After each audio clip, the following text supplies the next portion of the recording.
Hi అండి. ఇవాళ fish fry చేస్తున్నాను. నేనైతే పెద్ద ఫిష్ తెచ్చేసి తల, తోక చిన్న చిన్న ముక్కలన్నీ పులుసు పెట్టేసి ఇలాగ మధ్య ముక్కలతో ఫ్రై చేశానన్నమాట. నేను దీనికోసం 2 స్పూన్ల కారం తీసుకున్నాను. రుచికి సరిపడా ఉప్పు, పావు స్పూన్ పసుపు, 1 స్పూన్ అల్లం వెల్లుల్లిపాయ పేస్టు, అదేవిధంగా బియ్యపిండి 1 స్పూను. బియ్యపిండి లేకపోతే మీరు కార్న్‌ఫ్లోర్ కూడా యూస్ చేయొచ్చు. ఇక్కడ చిన్న సైజు నిమ్మకాయ ఒకటి తీసుకున్నానండి. మీరు పెద్ద సైజు అయితే గనక హాఫ్ నిమ్మకాయ తీసుకోండి సరిపోతుంది. ఇప్పుడు ఈ మసాలాలన్నీ బాగా కలుపుకొని అందులో కొంచెం కొంచెం వాటర్ యాడ్ చేసుకుంటూ ఒక పేస్ట్ లాగా చేసుకోవాలి. వాటర్ మరీ ఎక్కువ పోయమాకండి. చాలా కొంచెం ఒక 2 స్పూన్స్ వాటర్ వేసుకొని కలుపుకోండి. అవసరమైతే ఇంకొక 2 స్పూన్స్ వాటర్ వేసుకొని ఒక పేస్ట్ లాగా చేసుకోవాలి. ఫిష్ ఫ్రైకి ఎప్పుడైనా సరే చేప ముక్కలు అనేవి పల్చగా ఉండాలండి. ఎంత పల్చగా ఉంటే మనకి ఫ్రై అనేది అంత బాగుంటుంది. చూసారు కదా, ఒక పేస్ట్ లాగా ప్రిపేర్ చేశాను కదా. ఇప్పుడు దీన్ని ముక్కలకి పట్టించాలి. ఈ 2 వైపులా చక్కగా తిప్పుకుంటూ అన్నీ బాగా పట్టించేసుకోవాలి.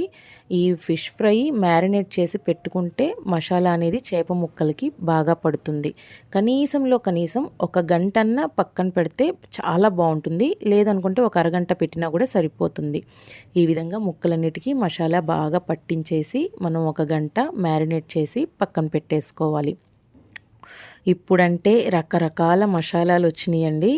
కానీ మన పాతకాలం రోజుల్లో ఎటువంటి మసాలాలు ఉండేవి కాదు. ఇప్పుడు chicken masala, mutton masala, fish masala అని చెప్పేసి అన్నీ రెడీమేడ్గా ప్యాక్స్ వచ్చేసినాయి. ఇదివరకు అంతా ఉన్న వాటితోనే చాలా టేస్టీగా చేసేవాళ్ళు. ఓల్డ్ ఈజ్ గోల్డ్ అన్నట్టు నిజంగా పాత రెసిపీస్ అన్నీ సూపర్గా ఉంటాయి.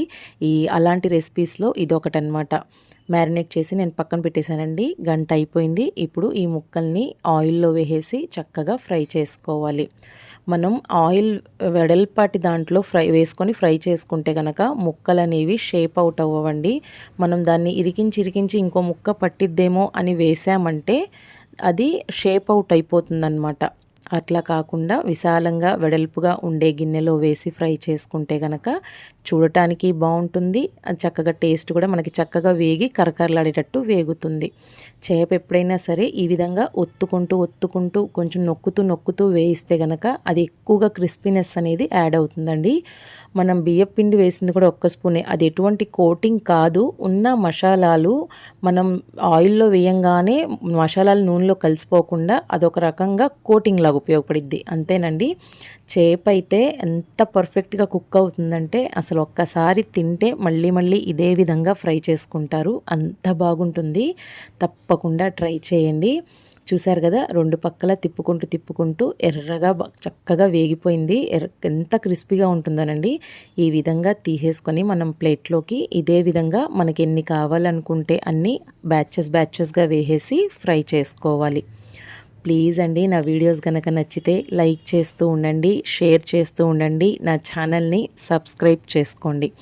ఇలాగా ఒక ప్లేట్లోకి తీసుకొని పైనుంచి కొంచెం కొత్తిమీర చల్లుకొని ఆనియన్ ఇంకా లెమన్ కాంబినేషన్ అయితే సూపర్గా ఉంటుందండి. రసం, సాంబార్, మనం ఏదైనా చట్నీ కానీ దేంట్లోకైనా కాంబినేషన్గా తినచ్చు. రైస్లోకి సైడ్ డిష్ లాగా పైన కొంచెం చాట్ మసాలా స్ప్రింకిల్ చేసుకుంటే బాగుంటుంది. తప్పకుండా ట్రై చేయండి.